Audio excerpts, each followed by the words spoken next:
Hello baby gangsters, this is Calvin, also known as Homer, and this is my first ever playthrough of Honkai Star Rail. Look at least, you know, what we perceive in the physical sense to be Robin, right? But obviously the name of the mission itself is The Fool Always Rings Twice, and she's handing out stuff that Sparkle had, the button that Sparkle had, which means this is, this is Sparkle. This is Sparkle we're playing as, but as Robin. I'm excited to get into the next part of this mission. We already started a little bit of, like, I guess, part 2 or act 2. And honestly, like, I think with the party, I might put Kafka here just because I know for a fact that, she's like usually our main damage dealer. She's usually fantastic in that sense. It's never an offensive thing to, you guys know I love Luca. I love Luca, but I feel like Kafka is kind of like our main damage dealer most of the time. And today, hopefully, we'll maybe get to use Robin in some combat. Who knows? Maybe we'll get to hear some of that song again. Who knows? I've been avoiding spoilers like the absolute, plague. I really have. I've been trying my best to, avoid the menu. There's the splash screen that I have to avoid too, and I've come up with a lot of methods to do so. It's actually hasn't been that hard, by the way.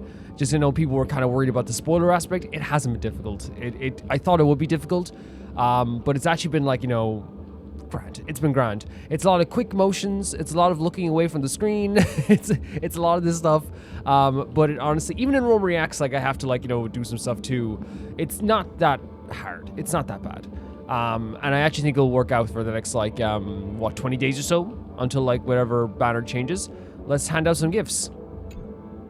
The family promised they would protect the guests within the dreamscape, but I witnessed a group of organic life forms making their way to the theme park, and soon after, a rip tore through the sky. Everyone's talking about, oh my god, rain started leaking out of the black void. rain. So yeah, everyone's talking about it, and this is kind of in a way, one of the things Aventurine wanted is it kind of shakes people's perception of the dreamscape. The family needs to provide a reasonable explanation, There is. or I'll take my loved ones and return to reality. I thought the dreamscape was supposed to be a paradise. If it's not, then there's no point staying here.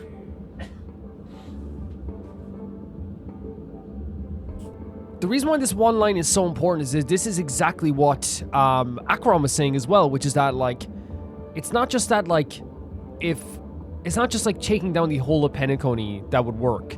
It's the idea that if one thing falls, then the whole thing will crumble. The penacony needs to have a perception that everything is perfect for it to work out. Now that there's this threat that at least one thing might not be a part of the paradise and one thing might not be perfect. I'm not saying that this is not just not perfect, it's scary. But you know what I mean? Just all it takes is just one situation and you have people completely doubting everything. You know what I mean? At least some people completely doubting everything. And that's what Acheron was saying. It's one piece of the puzzle becomes rotten and everything just comes falling down. It appears the good sir has seen many great events. And it's true that an uninvited guest has unexpectedly entered the dreamscape. And there it is. I was going to say Robin. Sparkle spreading more of this information around. However, their target is not the ordinary guests, Whoa. but the ambassadors of the IPC. The family will certainly ensure that the safety of the guests is of the highest importance. So she's still kind of playing up the kind of Robin stuff here as well. But remember mentioning that that the IPC are the ones that are targeted actually. Interesting game we're playing here. Miss Robin, I know the Bloodhound family has already sealed off the theme park and has control over the situation, but it won't resolve the problem. Oh, well, even Robin, this guy is questioning as well, because usually Robin is the beacon of hope, right? In penacony? The family can try their best to protect their reputation, but as a guest, I don't wish to gamble with my life. Okay. I mean, fair. Totally fair. From this guy. But as you can see, sir, no innocent bystanders were affected So, in this incident. I wonder if this is a big part of Sparkle's personality as well. Sparkle's full on making sure she plays the part of Robin, right? Trying to be this mediator, trying to be that hopeful thing, trying to talk it out.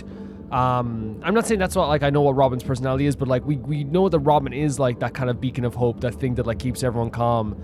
And it seems like she's playing up a character here, not of trying to like, you know, of trying to like be someone completely different than herself here, while adding touches to like maybe parts of her own personality in with it too, as we saw with Sampo that happened too. It's interesting, super interesting. Perhaps the dreamscape is not as perfect as promised, but there's no place safer than dreams under the family's Or she roof. wants people to be here. I believe you know this better than I do.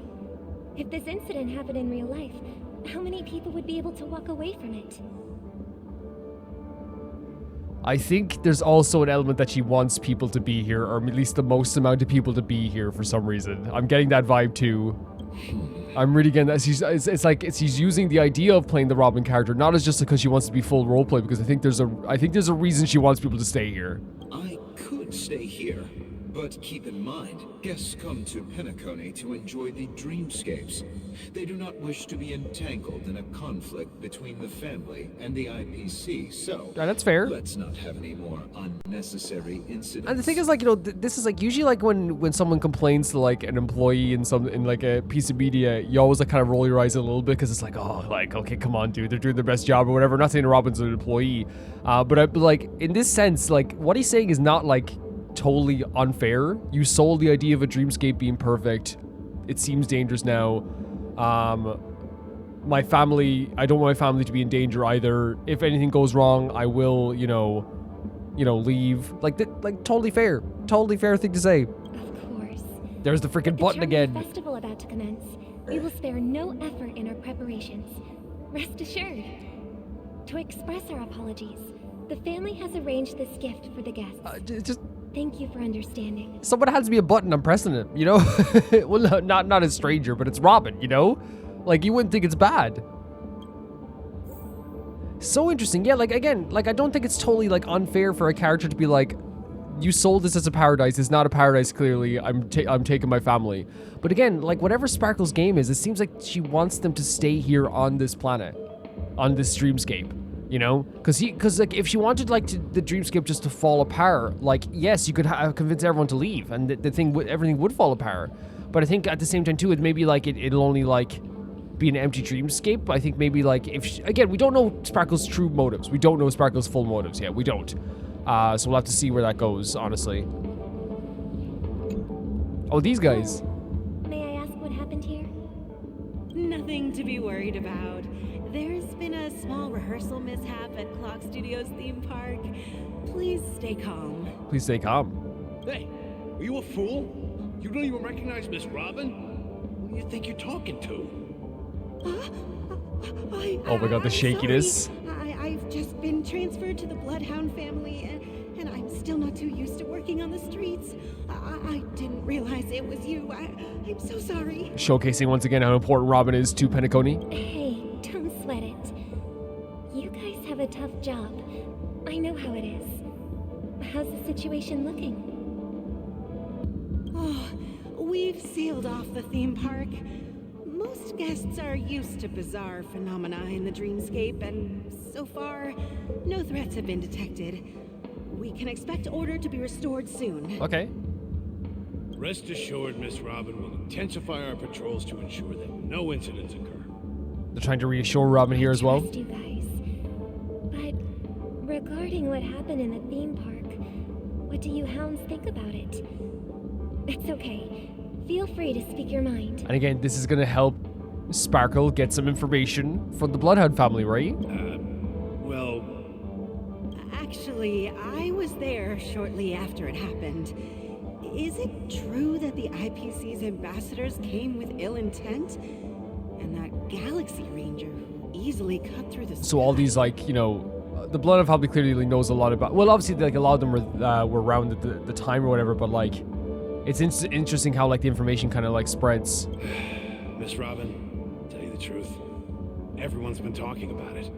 The myriad factions on Penacony have already been causing unease for everyone. Yeah, it's already been a very volatile situation. Thank you all for your loyalty towards the family. The planet of festivities has indeed run into some trouble. The representative from the IPC, he's trying to regain ownership of Penacony and is prepared Whoa. for a hostile takeover. So just saying this about, like, outright about Aventurine. Of course, the family did not agree. The results of the failed negotiations is as you see it now. I guess like twisting it a little bit to sound like a failed negotiation, and then it turned violent. When really there was like no negotiation really at all. It was more of like an attempt at like a secret takedown and then foothold, or to get the IPC a foothold in here as well. No wonder. So this is the main reason why the IPC staff are banned from entering the Dreamscape. Did they apprehend the troublemaker in the end?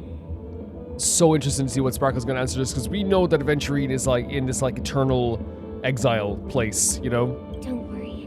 Mr. Sunday is currently tracking his whereabouts. Okay. And he'll have something to show for it soon. However, given the situation, the IPC surely won't let this go easily. Yes. Therefore, we are relying on you hounds to maintain the order and stability of the Dreamscape. So, another interesting thing from Robin here, right, from Sparkle here, which is like, we know that Sunday ran into some trouble there with Gallagher. We don't know exactly what happened, but we do know the same thing that happened to kind of Firefly happened to Sunday, in terms of like the bubble, you know, splattering everywhere as well. So like we don't know exactly, we didn't see it on camera exactly what happened to Sunday. But we know that he's not currently tracking the whereabouts of Aventurine because he was after Gallagher in the end. So again, it's so interesting how, like, you know, Sparkle's twisting this a tiny bit to make it sound like a very official thing. Please be assured, Miss Robin, we take our orders seriously. We won't let those IPC cronies get away with this.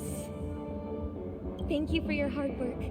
If there are any other members who still feel uneasy, please tell them on my behalf that protecting the Dreamscape requires everyone's help. Man, what the hell? This is a small gift There it is prepared again. by the Iris family for the guests. There's one for you too. Please, open it at the Charmony Festival for Oh, an no. unexpected surprise. So maybe she wants everyone to open at the festival at the same time? I can't believe I received a gift from Miss Robin.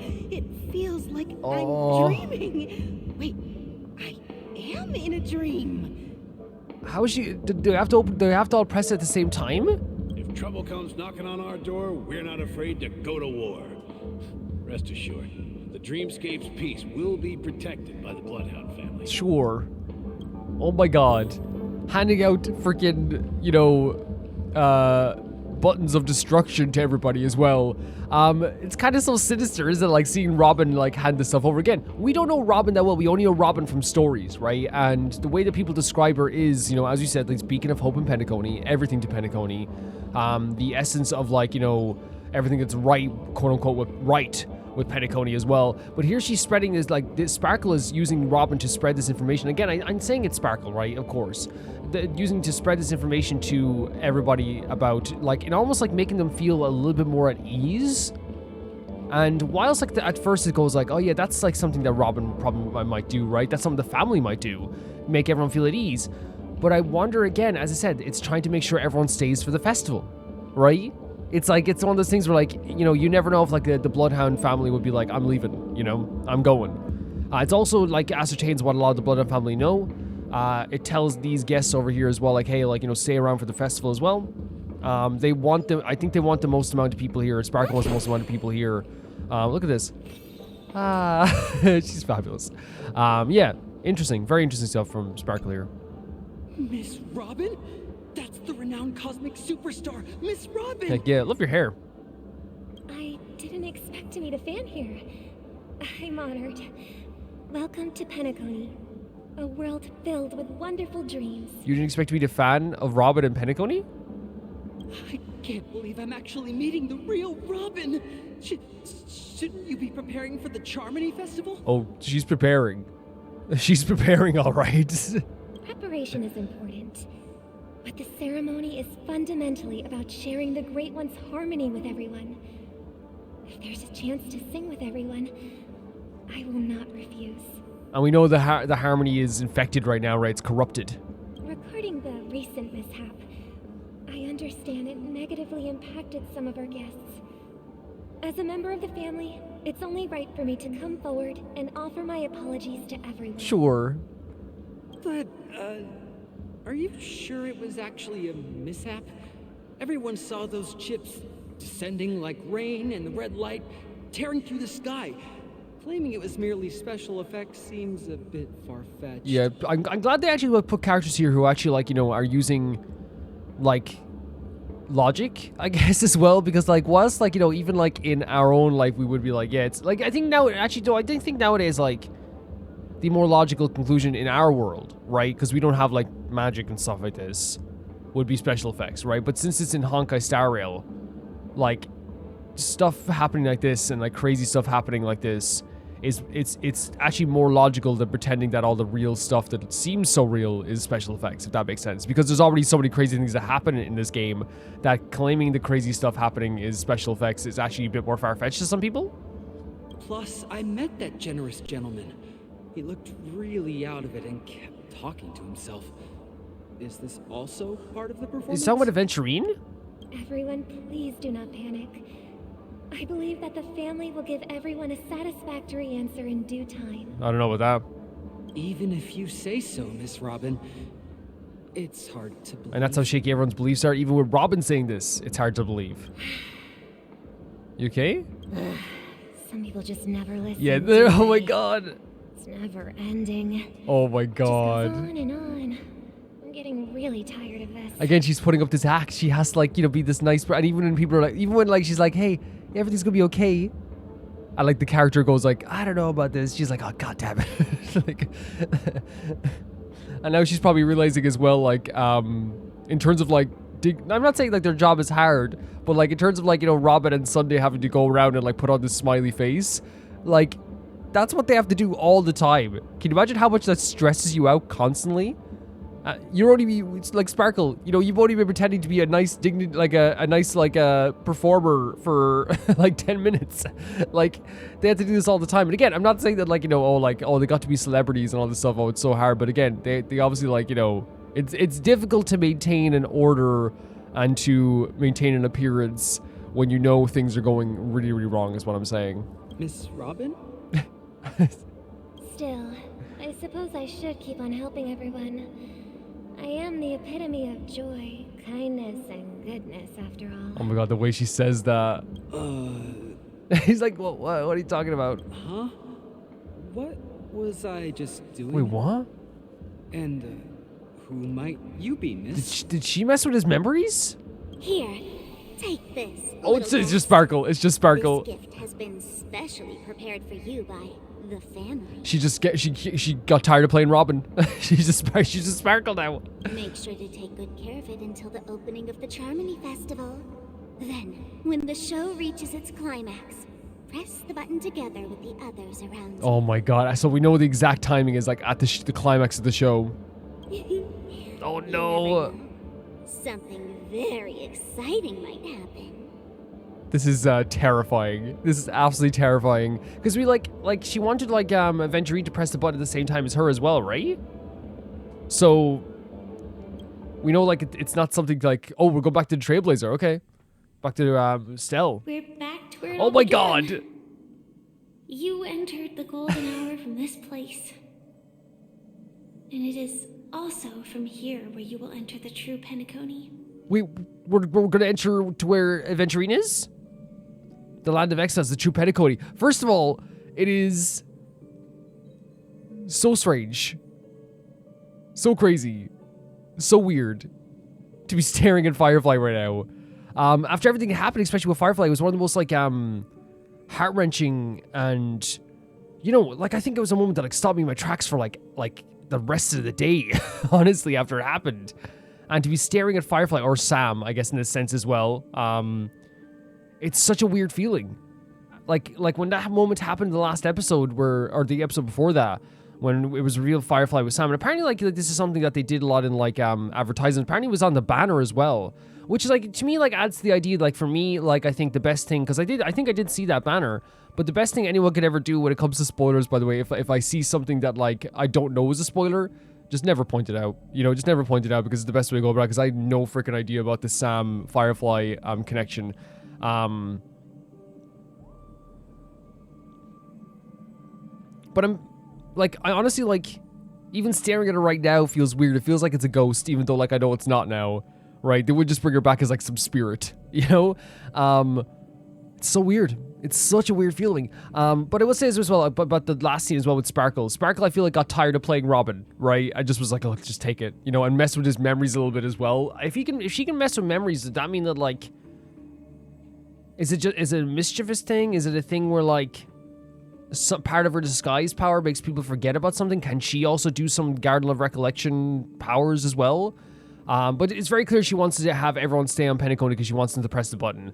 She probably realizes as well that like the adventuring stuff is probably going to make people want to leave Penacony, which would make sense, as we said earlier. You'd be kind of crazy not to want to like try and get out of here when as things are falling apart. Yeah, so there is that too. So now we have Firefly, who says, this is the place we entered the golden hour from this place. Yes, I remember we did, because remember we passed by Misha, and it's also where we're going to enter the true land of exile. I cannot believe we're staring right at Firefly right now. Like, it's not, I don't know when it's going to sink in. It is a pleasure to journey alongside you. I missed you. But it's time I laid bare the entire truth before you. Let's go. As you might have heard, I also go by another name. Stellaron Hunter Sam. I was going to say, you being a Stellar Hunter makes me like you more. Like, it's not a minus, you know what I mean? It's a bonus, you know? But I heard you were a Stellar Hunter, Sam, from you. Just the other episode. I didn't hear this. Like, I don't know. So, first of all as well, Firefly coming back, amazing. Because, like, I actually felt that she was a great character that had a lot more to give as a character, you know? Which is what made her death, quote unquote, even more devastating, right? It was like a combination of like, I adore this character, and also I felt like she had so much more to give, you know, as a character. I was like she's so much more to like to really give. And I guess we're gonna ask this: are you all right? Which I think is a very appropriate question after everything that's happened. I'm fine. Sorry, I hope I haven't scared you. Scared isn't the word. Scared is not the word. The word, there's a few words I'd use to describe how I felt last week, but scared is not one of them. I know you have many questions. Do you remember when we encountered death in that strange dreamscape? When I was caught by that meme? I will remember for the rest of my life. For the rest of my Honkai playthrough, I will never get this out of my head. In that instant before it killed me, I saw the reflection of another dreamscape in its ghastly pupils. Wait, so she actually like looked in his eyes and saw something? So, following the clues in the script, I came up with some theories about the meme. Yeah? That's why I instructed Silverwolf to issue invitations. Oh my god. Drawing everyone to the Dreams Hotel. That's incredible. That's incredible. So that's why Silverwolf messaged us. I intended to call upon death before you arrived. To solve the riddle using more direct means.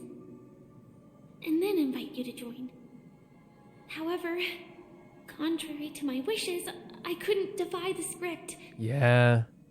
And I didn't get a chance to explain it to you. That's so horrible as well, because again, we know a big part of like Sam and Firefly's character is the idea of like their pain over not being, or trying constantly to get off the script. She tried 11 times to meet us, but she can't defy the script.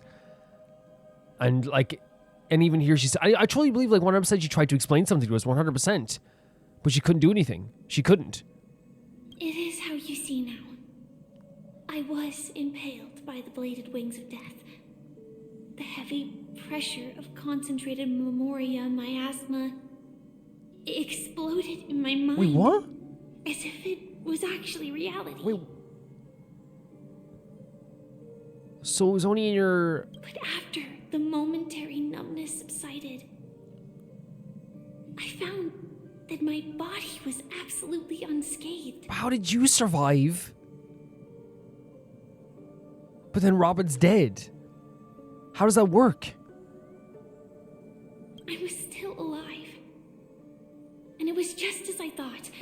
I had arrived at a place starkly different from this beautiful dream. Oh my god. Beneath the dreamscape of Penacony lies another, more chaotic, more primal memory zone. Its name? Land of the Exiles. Which I think adds to the idea of like what Adventure was saying. Someone has already made it over there, right?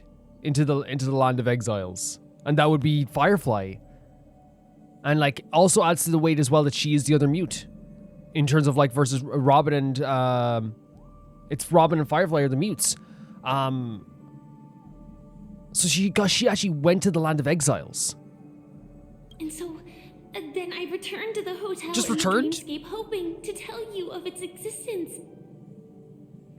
Yet I could not reveal my own identity. Okay.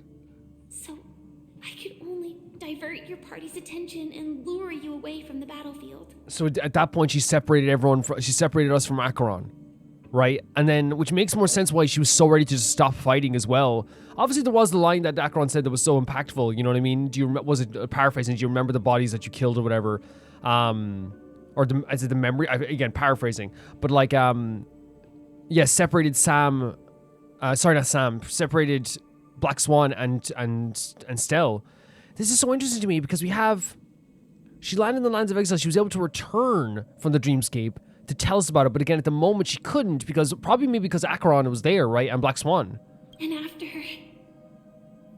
all my attempts proved futile, it wasn't until not long ago when a crimson blade of light shattered the high wall of the dream, causing you all to fall far into the abyssal depths of the dreamscape. So we fell into the abyssal depths. And I was able to awaken you and your companions one by one.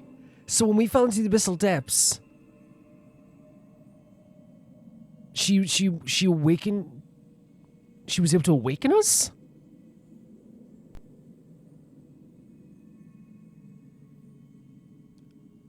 What? So everyone else is fine, I'm guessing. That's perfect. That's amazing. But maybe, like, she was able to return because of this as well? Like, fully, maybe? And that's it. That is all that's happened so far. I completely understand. I'm completely confused. I know it's tough to believe all this without reservations. I just want to say, you are very close to the final She answer. sounds so sad right now. Just one more thing needs to be done. And then I can prove it to you. Sure. Like, again, the thing is, like, there's not a part of, like, my heart doesn't, like, doubt Firefly's companionship to us, right? Because, again, it's, like, on the baseline of the Stellar Hunters, right? It's hard to trust everybody in any game, right? In any story. But at the baseline of the Stellar Hunters, we know that they don't want us, or at least, like, Elio doesn't want us dead. And that, like, that's always, like, you know, is that weird that that's a strange comfort sometimes for the Stellar Hunters, where it's like, at least we know they don't want Stell dead. You know what I mean? There's, like, at least that, you know? But, like, also at the same time, too, like, there's a genuineness to what she's saying. And it seems here's what she's saying, that we're close to finding out what this is all about. She got stabbed by the Memories Meme Zone death. Yeah, impaled. But it exploded only in her mind. But in that moment, she also saw something in his eyes that looked at, where was it say here? In that moment, a reflection of the dreamscape in his ghastly pupils. So that was probably the Land of Exiles. When she got stabbed, she didn't die, but I guess she didn't die for real. She ended up in the Land of Exiles. But then her body was actually unscathed. She arrived in the Land of Exiles. Then she returned to the hotel, which is also a place outside of the dreamscape itself, right? Hoping to tell you of its existence.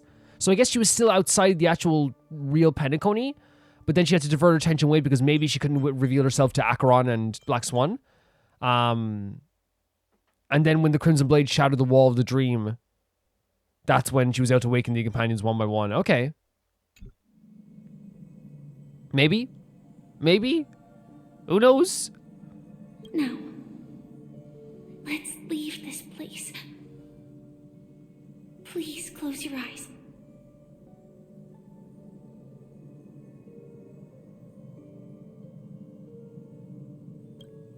Take a deep breath and visualize the dreamscape's outline in your heart. And remember, you must not open your eyes at all times. Wait, so we're actually... It sounds like a theme park ride, right? Let's go. 3, Oh, 2, individual text here as well? 1. Don't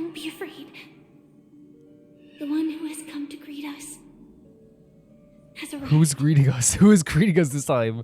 After a piercing screech, a thick and ferocious surge of memoria crashes into your chest.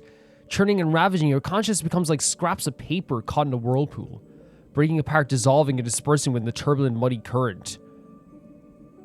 What a way to describe this as well. A surge of memoria crashes into your chest. So all those memories, I guess, crash into your chest. Churning and ravaging, your consciousness becomes like scraps of paper, so your consciousness is like kind of like floating around the place and being blown apart the place as well. Innumerable voices resonate through the symphony of memoria like a roaring thunder, and among them an echo stands out with the exceptional clarity. You know it comes from a girl beside you, your heart beating to the same rhythm and silence and more. Wait, what? So it's coming from Firefly, but your hearts are beating in the same rhythm in silence, and then more silence, until memories stir up ripples in that quiet darkness. So we know memoria is like what like makes people have those shared dreams, right? But I never knew you could do what? this. Wait, is that Blade? Oh my freaking god. Wait, Blade was a... Is this happening now? Or before? Did she mean Blade was coming to meet us? Blade... Wait, Blade and Firefly are in a convertible together? The last image I thought I'd ever see. The last image. What is happening? Do you have a driver's Oh my god, what a license? question for Blade. I do. Oh wow, Blade having a driver's license, I don't know why that's like so crazy to me. But Blade's here, I guess. Or is this probably the past? That is surprising. Because it was a surge of memoria, right, as well, but Why? Because this is Japala, Okay. the city of sins. third Japala. No, it's not. We know that they were in Japala, right, and Kafka was on trial for crimes in Japala, right? Quote unquote crimes. So maybe that this is what that moment was? I'm just thinking that you haven't slept in 20 system hours. Are you sure you're Oh my god, Firefly looking out for Blade like this as well. Firefly just seems like a sweet character. Just seems like a and it's so interesting because like Sam was like the most terrifying thing I'd seen in for a while in the Stellar Hunters, and now like I'm kind of looking at Firefly like it's such an interesting contrast, right? Because I was like terrified of Sam, but like Firefly is sweetheart. I'm fine. I'll survive. Same goes for It's you. also awesome to see Blade like this, by the way, talking like this, because oftentimes when we see him, he either like is saying some, like remember he said some not prophetic thing, but something he said to like Stella about like how you were following around since you were a baby, whatever, like that. You know, and all this stuff as well. Basically, you were like Kafka's daughter, basically. That's the last time he said something to us. But also, the other times we see him, he's generally very angry, frustrated, and like, because usually when we see him, he's in the presence of Dan Hong, right? That's the usual times when we see him. So like to see him here now as well, much calmer, talking like almost like in such a sweet fashion, not a sweet fashion, but like, yeah, like a very calm fashion to Firefly. It's so interesting. And we're talking about how both of them are tired. I'm not so sure about that. Slow down a bit. Slow down, okay. Infiltration is over. Feel free to activate Sam anytime you like. Oh, it's saying that like we can stop pretending that you're like, well, not pretending you're Firefly, but we can stop pretending like that you're not, that you don't have, you can just be Sam now because we're already inside. There's still some time before the next part of the script. Oh my unfolds. god. Let me stay a little longer. So is my theory correct? Is it correct that the Sam body is what's keeping her like kind of glued to the ground in a way, like in a like, you know, the way she's more tangible on the world? How do I say it? Like the way she's kind of like disappearing. So in this body outside of the dreamscape, she is fading away. So I wonder if the Sam body is like keeping her like, you know, here. But then like she's saying like, oh, like let me be in this body for a while longer because this actually makes me feel like I'm part of the world, or like I'm myself. A long silence ensued. Neither of them brought up any topic, seemingly accustomed to the silence. It wasn't until much later the soft sigh broke again in the quiet in the car. Such a long tunnel. Didn't feel this long when I set off. This is such like a somber conversation. In half a system hour, it will lead us to Kafka. And then comes the downfall of the Japella Brotherhood. Oh my god. Is that also part of the script? Again, the script.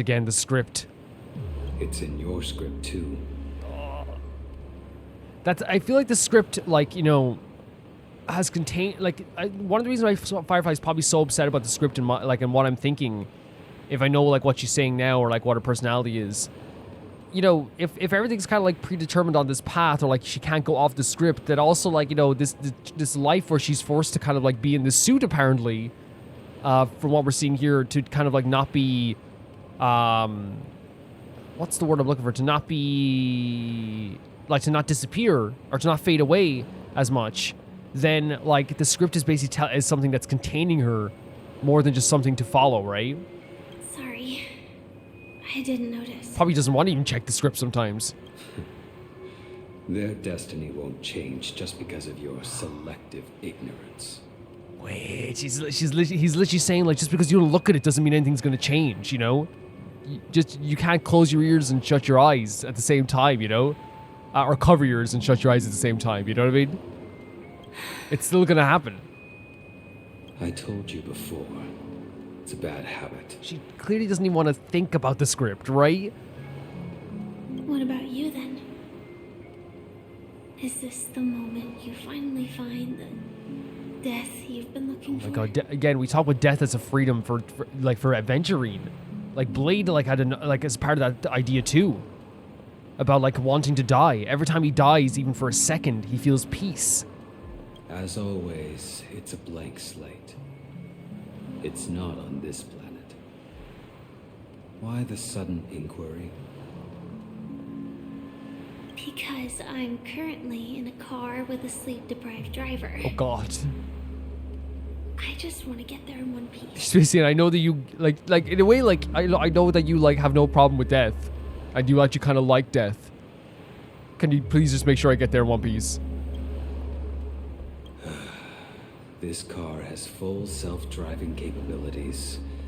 I'll just put my hand on the steering wheel. Will that do? Well, so they have self-driving cars to that extent here in Penacony? Or in non-Penacony, in Honkai? Hey, don't take everything so seriously. So she's just making a little bit of a... I guess that's like, to the Stellar Hunters, like, a joke. That series is probably just a joke. You know what I mean? Like, for me, it's like I think of the Blade stuff as, like, being so harrowing. But again, like, they know each other better than, like, I know them. You know what I mean? Like, Firefly knows Blade better than I know Blade. Elio would always say there's only one type of destiny. The inescapable type. He can see the future, and we, likewise, are aware of our predetermined end. But before that moment arrives, we can still choose what we do. We all have this right, don't we? I'm just blown away that we're even getting this conversation, because I was stopped in my tracks for a second just looking at what we're looking at right now. But Firefly's also now talking about the idea that, like, you know, yes, like, everything's kind of, like, predetermined, but, like, don't we have a right to choose what we want to do? After today, Japella's name will disappear from cosmic history, and the Everflame Mansion will take its place. In the not-too-distant future, you'll receive an invitation. And that's going to be for the Penacony stuff? That's your next stop.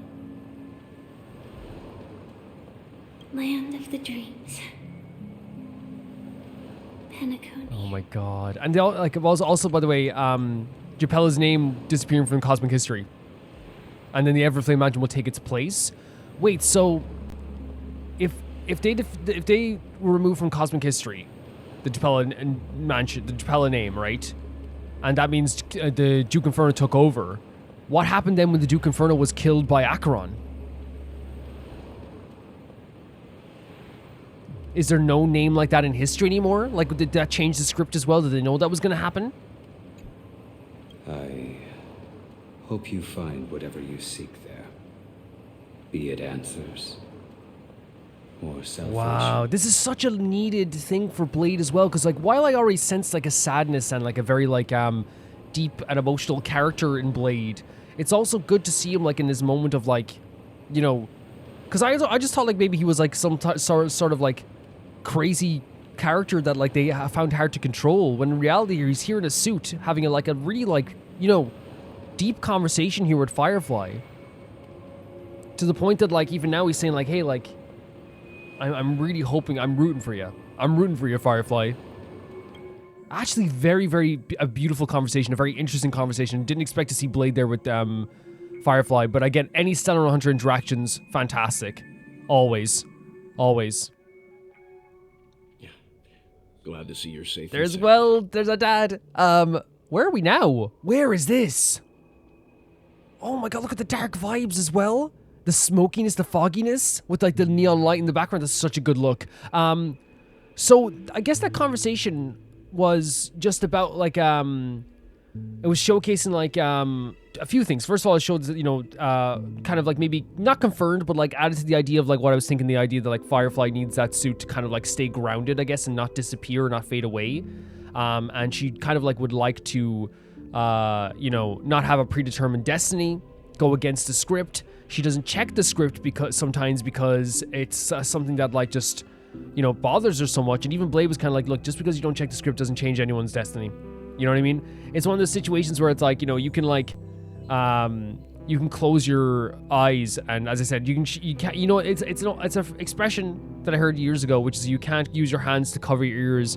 Now, some people say like if you have big enough hands, you could, but but you know what I mean? It's like the expression you can't do both. You can't just hide from it forever. And eventually, you know, you will see what it comes to pass. And even if you check the script or not, like I think the equivalent would be in like in our life of something just like, you know, just because you don't read what's happening around the world in the news doesn't mean it's not happening. You know what I mean? Just because you don't check it doesn't mean it's not going to happen. Or like, no, here's a bad analogy. It's like if someone like says, you know, messages you and says, "I'm going to come and beat you up." You know what I mean? And all you see is it says, "I'm going to come and beat you," and you don't read the rest of the message, right? Like just because like, you choose not to read that message doesn't mean that thing's not going to happen. You know what I mean? You can't block it out in a way. I know it's different from Elio's script, but it's very clear that like, you know, Firefly is very upset by the idea that she doesn't get to choose her own destiny. Like, you know, at least from Elio's perspective. They talked about the Japella mansion being the Japella name being gone, and then the Everflame mansion took over. But then obviously Acheron killed Duke Inferno, so I wonder what happened after that. Maybe they got erased from, you know, everyone's memories and the cosmic history as well. And then also, like, just, like, that conversation was so important to me because we had two people who, like, clearly, like, cared about each other. And I think that's so important to showcase with the Stellar Hunters because whilst, like, they are a group of people that all have, like, a ragtag, they're all different. They all have different ideals, clearly, or, like, they all, like, have different personalities at the very least. Showcasing, like, that Firefly and Blade can have, like, you know, not a nice conversation, but a very deep conversation, but also at the same time too, like Blade can show like a care for Firefly and a hopefulness for Firefly. And I think concern as well. Like, hey, put on the Sam outfit again. You know, you can put it on. But she's like, no, I kind of want to just stay in this form for a while because it makes her feel like maybe like she is like part of the world even more and that she is herself.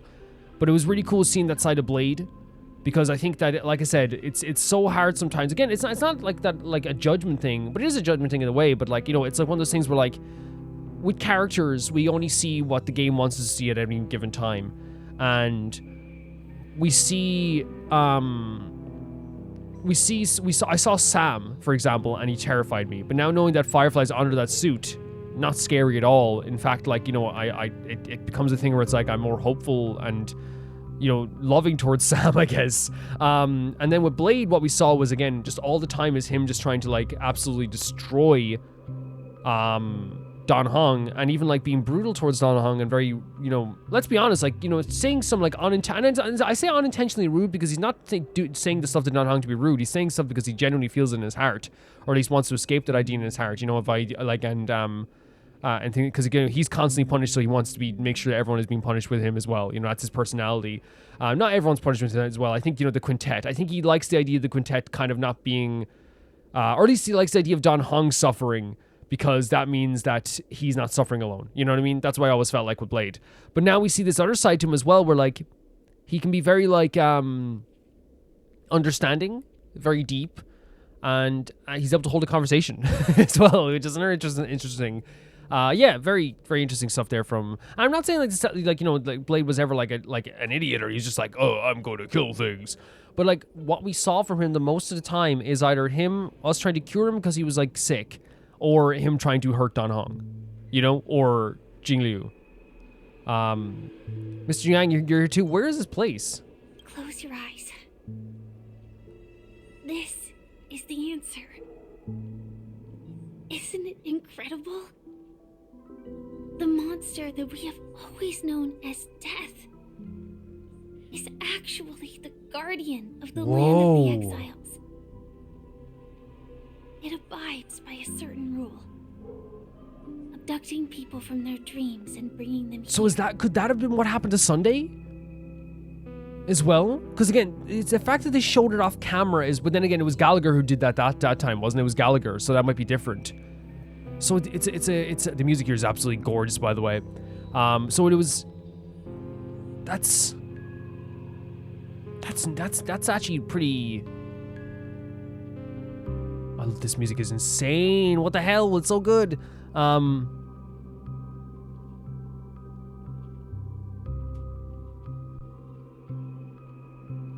just listening to this song for a second, guys. Sorry.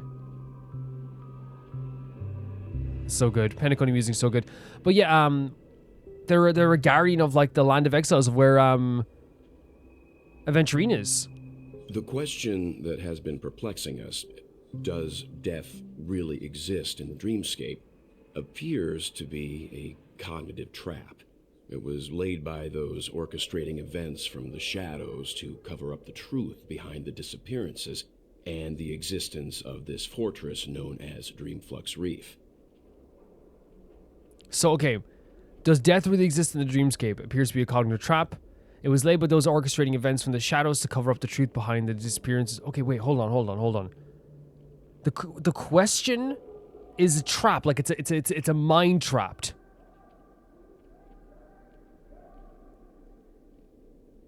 Wait, hold on. Wait. Are they saying that like the question that was extended, does death really exist, was it all a plan to make us all confused? To cover up the idea that the disappearances aren't people dying in penacony, but people being taken to the Dreamflux Reef? The Dreamflux Reef? What? Okay. Every emergence of that meme is related to the Watchmaker. Since Dreamflux Reef is where it brings its captives, it's likely that many of our long-standing questions will be answered. Please. The atmosphere here is starkly different from the beautiful dream. There are no regulators here like the family. And they all look like they're mildly dazed. But from the whispers of the residents, they've heard a familiar name. Oh my god. Gallagher. So, it's obviously different from the dream as well. But there's no regulators here, so there's no one here watching out for anything. But everyone's whispering the name of Gallagher. It's that man again. Always in the right place at the right time.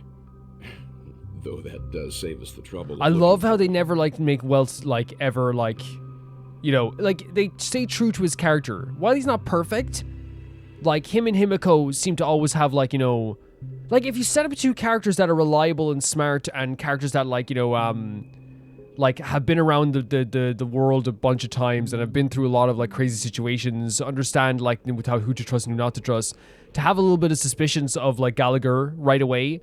After this, I love it. I love that they never betray their characters in Honkai. Himiko and March have already made a move. Get ready. We're about to. And we know that Dan Hong is up at Boot Hill as well. The real dreamscape, the land of the exiles. Oh my god! Before we go, should we speak to everyone? Wait, the land of exiles, by the way. What the? Where's this? Lost died. I gotta be careful. I gotta be careful pressing buttons, by the way. I gotta be careful. So, I actually think it's actually a very interesting choice to make the Exile Dream Place be kind of like a very darker, kind of like, I don't know what you say, like it feels a bit more dangerous. It feels a bit more like a nighttime city in noir, right? Because like we said, like, you know, the other city's like a noir city, right? Penacony, right? It feels like, you know, like you're gonna see a detective going around like, we'll get him, we'll always get our man, you know what I mean? Or like the rain is coming down, the music is in the background, like the detective has his hands in his pockets as he's waiting for like an informant. Here it feels like, you know, the night of that, right? It feels like it's night, almost like a pure nighttime in Penacony. Such an interesting thing. Hello, want to shake claws, Tweet? I'm super popular with the great tree. Birdies who want to shake claws with me fill up the entire tree full, Tweet. Well, you look off. Are you too shy, Tweet? Try shaking his claw. Oh, I almost forgot. Origami claws are too small to be shaken, Tweet. Goodbye, reserve friend. We'll just say we shook claws in our hearts, Tweet. Very cool stuff. Very cool stuff. Very cool stuff. So, this is a really cool idea for a place and a location. Oh my, like, look at this. Like, the nighttime, like, even, like, the power lines are, like, drooping. You know, it's so cool. It's such a cool location. And we get to travel here with Welton Firefly. We're with Firefly here. Then, yeah, the darkness, the mistiness, the kind of, like, neon lights, whether it be the blue and the pinks shining on the ground onto the night sky with, like, a few light bulbs shining there, too. Like, it's such a beautiful location. It really is. I'm really sorry for waiting until now to tell you everything. Firefly, I'm just literally glad you're okay. I'm literally glad you're not dead. Let's go. Why couldn't you reveal your true identity? 2 reasons. Firstly, the script. In the future that Elio saw, Sam and the Astral Express's confrontation was inevitable. Right. Yeah. I tried to break the shackles of the prophecy, but this is as far as I could go. Fair enough. So she's saying that, like, you know, it was always inevitable that fight was going to happen. But it just, you know, that's as far as she could go. That aside, there were also my personal motives. Oh. I wished to travel with you as Firefly. And not Yeah, and we Sam. got that so sad. Oh my god. Oh. We got that vibe when she was talking to Blade as well, right? When, like, it's like this thing where it's like, hey, put back on the Sam suit. No, let's let me be Firefly for a little bit longer. She wanted us to be friends as her and Firefly. As us and Firefly. Not just like us and Sam and Firefly. She wants us to know her as Firefly. That's so heartbreaking. It's beautiful as well at the same time too, but like, it's so sad. It's so sad. I didn't take it personally. Yeah, look, I literally do not take it personally. I literally do not. Like, again, like I said, you being a Stellar Hunter makes you more of a friend to me. Like, legitimately, Firefly. Legitimately. Like, it means that, like, you're, like, a little bit cooler even. You know what I mean? Like, it's like, you're not mad I'm a Stellar Hunter? Mad? Like, are you kidding me? Like, no. Like, that's my mentality anyway with the Stellar Hunters, you know? I'm like, you know, it's like, I have all these flaws. What do you mean? I mean, I'm like, I don't clean up after myself all the time. Okay, I guess we can, that's annoying, but we can deal with that, you know? I was like, and like, this is her trying to be my roommate, by the way. You know, I'm like trying to get a new roommate. I don't, you know, sometimes I leave the TV on when I leave the house. Okay, well, I can turn the TV off after you leave, but still, that's kind of annoying. You know, it's not perfect. Yeah, and like, I don't usually like, I don't turn off all the lights when I go to bed as well. That's kind of a deal breaker for me, Firefly. It's not great. It's not great at all. Like, I need a roommate who's gonna, like, you know, care about the electricity and stuff like that. Firefly. And then the last flaw I have is that I'm a Stellar Hunter. Sign the lease. Sign the lease, Firefly. We're best buds now. So, what we got from this as well is that she's saying she couldn't reveal her identity because, for 2 things, for personal reasons and for script reasons. The confrontation was supposed to happen between Sam and Stell at the time. It was supposed to happen. Not only that, but like also at the same time too, for a personal reason, which I think I totally understand. I would not hold it against her. She wanted to see us and be friends with us as Firefly and didn't want us to, our next interaction with her to be as Sam, which is very sad. And it adds such a new layer to her character as well. Do Stellar Hunters also want a piece of the legacy? Elio only gave me one instruction. allow the Astral Express to pursue the Grand Legacy. Right. It means that the Watchmaker's legacy holds great significance to trailblazing. And to you. Honestly, that's super interesting. That's super interesting that, like, she would say it like this, honestly. Because, like, that means, like, Elio sees some importance in Stell and the Astral Express going after the legacy. Like, in the similar way that Elio instructed Kafka to make sure that Dusansho and Stella were friends. You know what I mean? Like, there is, like, a path here that Elio's putting people on. Elio's scripts used to revolve and expand around certain specific Stellarons. But with your appearance, this condition has apparently ceased to be appropriate. Perhaps he also saw the impossible in the future. So what she's saying here is that Elio, like, he always like revolved his like plans around like maybe planets that had Stellarons in different places, like wherever Stellarons had in their locations. But now that Stella's here, the impossible and improbable becomes possible and probable. That's amazing that Elio probably sees it that way. That like now it's like, oh, Stell, like imagine that meeting like the Stellar Hunters. By the way, we have Stell now. It's like, what do you mean we have Stell? It's like we have Stell now, so you know that thing we thought wasn't gonna happen. You know what I mean? Like it's such a like it changes things for them. Very interesting. Who exactly is Sam? Interesting question. Do you still remember the medical cabin I told you about? Well, that's Sam. Oh. It belongs to the Iron Cavalry of Glamoth's Firmament Frontline. A Firefly Type 4 strategic assault mech. Firefly Type 4? So it's a strategic assault mech. Wow. It is the cradle of my vitality.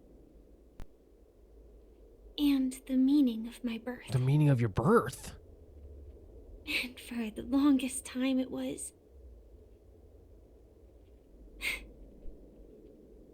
how I should have looked to the rest of the world. Incredible voice acting performance. But like, the cradle of my vitality sounds like what we were saying is that like it keeps her like alive and keeps her there. But the meaning of her birth sounds like it's the reason that she's alive.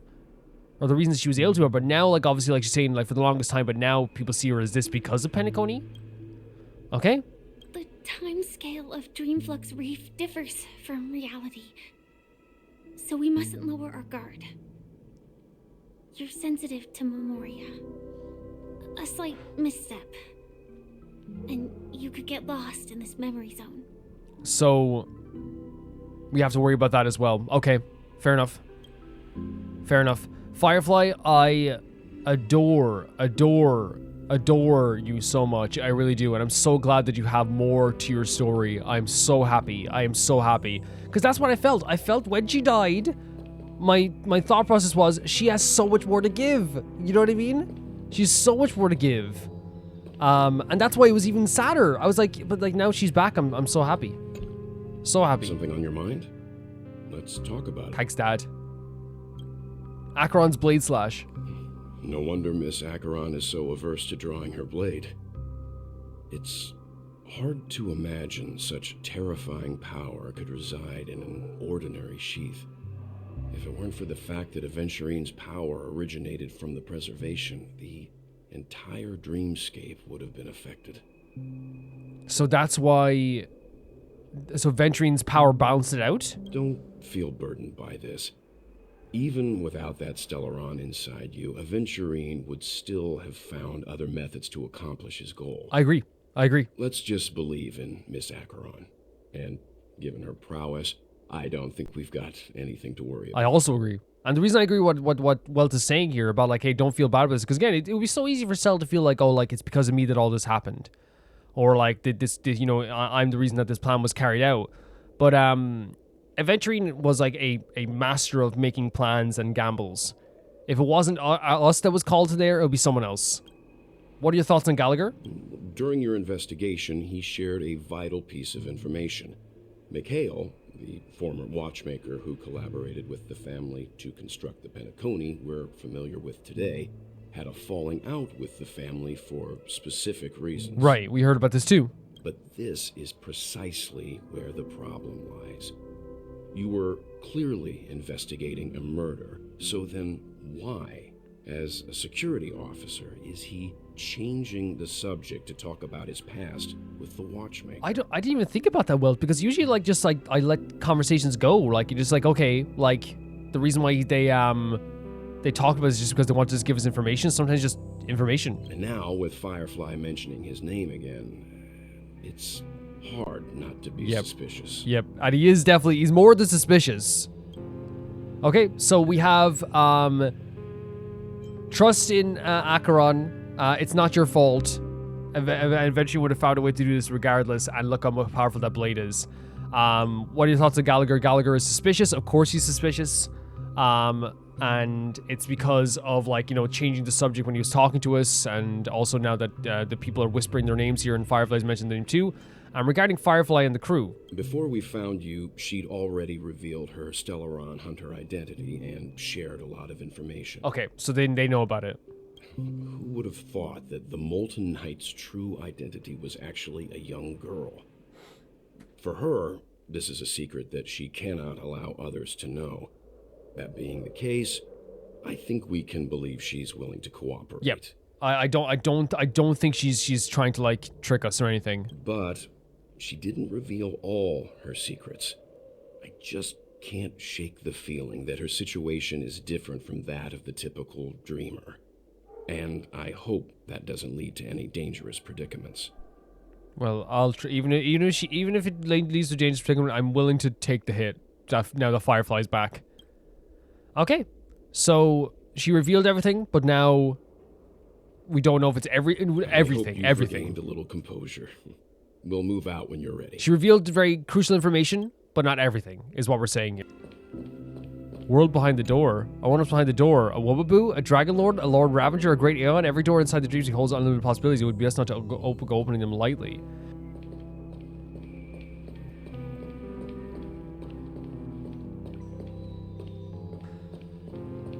These areas are fantastic. Look at this, how dark this is. How foggy this is. You guys are locked in the cage. Darn it, those were good products and the robbers took them all. I was too careless. I shouldn't have fallen into such an obvious trap. It's fine, as long as people are still around, we can find a way to produce another batch of dream bubbles. One day, we'll have them pay back everything everything belongs to us twofold. So there's like some deals going on here. Keep going straight down this alley, and it'll lead to an elevator. It'll take us to the center of the land of the exiles. Oh my god. So there's a TV here. The shopkeeper overheard some faint voice asking them to change the channel so they could watch Clocky and the Origami Bird Adventures.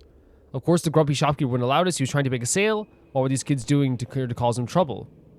So the children sat in front of the window and watched all 6 parts of Clocky until they became adults. It's so interesting to me that the Clocky's still on the TV here in the exile world, but it's kind of like fuzzy, a bit distorted, which I think that's the way you would describe this world. It feels a bit distorted, right? It feels like a distorted version of the world above. It's such a dark vibe, this melancholic vagrant. I want to go back. Oh my god, I want to go back. Did you also get kicked out of the beautiful dream? I want to go back. Oh no. But then I don't want to go back. But you also don't? Tell me what I should do. I don't know what to do. It's just like, again, like, it's so interesting seeing like how like down everybody is as well, right? Again, a fuzzy TV screen once again. A happy vagrant. This guy's just like, hey, this life is not pretty good. Life's not bad at all. Life is pretty okay. It's not terrible. If I quit drinking, will she come back? What are we doing here, man? This place is depressing. Like, it's a beautiful location in terms of like design and stuff like that, but like, I get this like very dark feeling from it, you know? Which obviously comes from the darkness itself. What a huge clocky. Oh! Looks like the watchmaker also left his mark on Dreamflux Reef. That's terrifying. The way it's like slouched over and stuff. Oh, sorry. That should not be that clock. You look at it. Did that scare you, Tweet? All the birdies were eaten by the gigantic clocky. Guess I'm still here, Tweet. You're a ghost? Whoa, wrong guess, Tweet. It's because clocky doesn't eat birds. I was just pulling your leg, Tweet. Your action was fun. Goodbye. I'll come back next time. Make you laugh, Tweet. Thank you so much, Sinister Bird. My favorite type of birds. Look at the light here as well, shining from this too. It's so cool.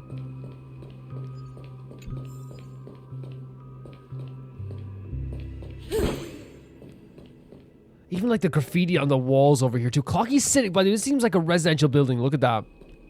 That seems like a residential building that Clocky's sitting on the top of with all these TVs. That is a terrifying idea here. Look at that. So terrifying. The giant clocky here is the street's proud landmark. Children from other neighborhoods all look upon it with great envy. Envy? He slouched over in such a creepy way. This isn't see cleaning and maintaining the statue as part of their lives. The giant clocky must see this as part of life too. It's actually very dingy, right? Look at the kind of like water damage and the damp. Beautiful dreams are always sure to fade away under corrosion of nightmares, but Clocky smiles eternal.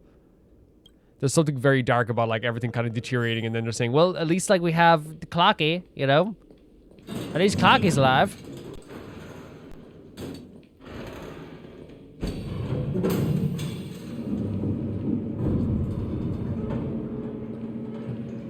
Small town grotesque, but look at the way, even the elevator going up as we look at Clocky as we're heading upstairs, up the elevator too. All the different papers floating in the skies. Investigate. What was that? There was something there. What? Game, what did you do? Oh my god, we're going even. Look at the lot. Unbelievable. To think there's a settlement of this size. A settlement. And all beyond the family. Holy hell! I thought there was like just a few people. Like there's so many people. There's so many people. The atmosphere in this fortress is pretty different from that in the beautiful dream. 100%. But look at that light there as well. But like, there's so many people that are just living here. When I first saw it, I was in awe too.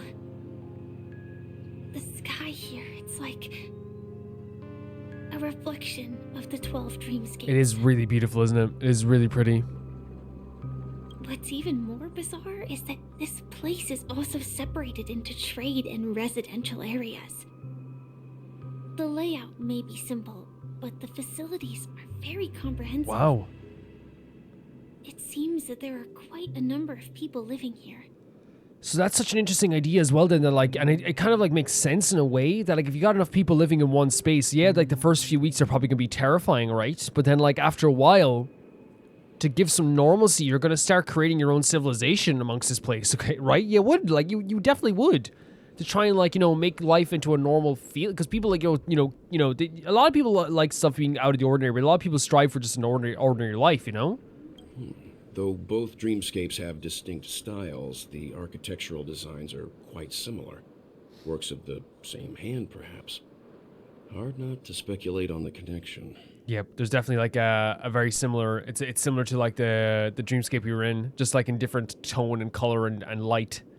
But there's no point in overthinking things. Let's meet up with Himiko and the others first. Oh my god. Take a right turn at the end of this road and you'll reach the trade district. There are more people there. And perhaps someone knows where she is. Thank you so much, Firefly. Not coming with us? Well, yeah, she's not coming? The Astral Express likely needs room for some internal deliberation. That's fair.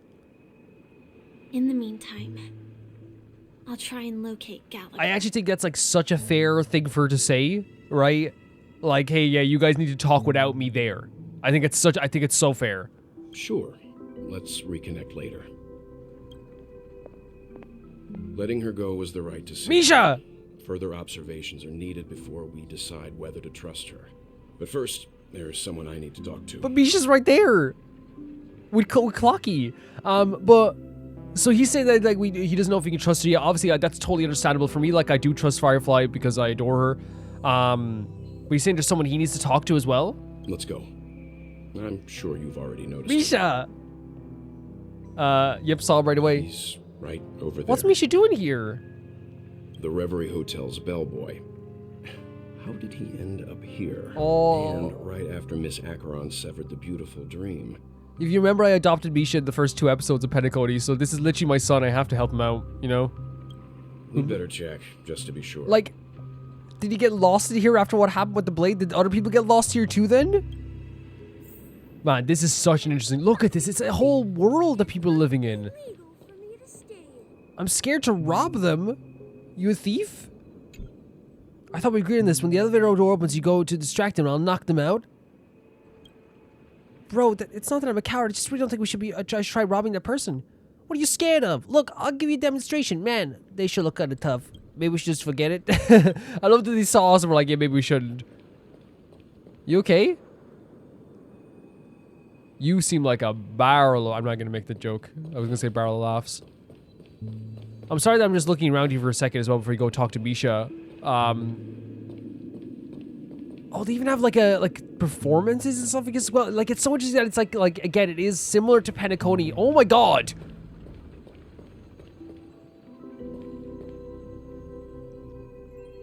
I was like, oh, look at this. I can't, that's actually like hilarious. I was like, yes, oh my god, a lady playing guitar over here. Oh my god. Look at this. Is that the black hole? But it's just floating there. But yeah, like it's like Penacony, but there's like a, oh, there's even schools here.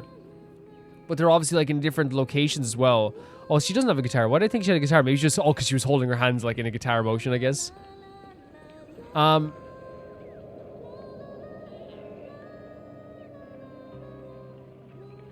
There's if I can stop one heart from breaking. Singing as well.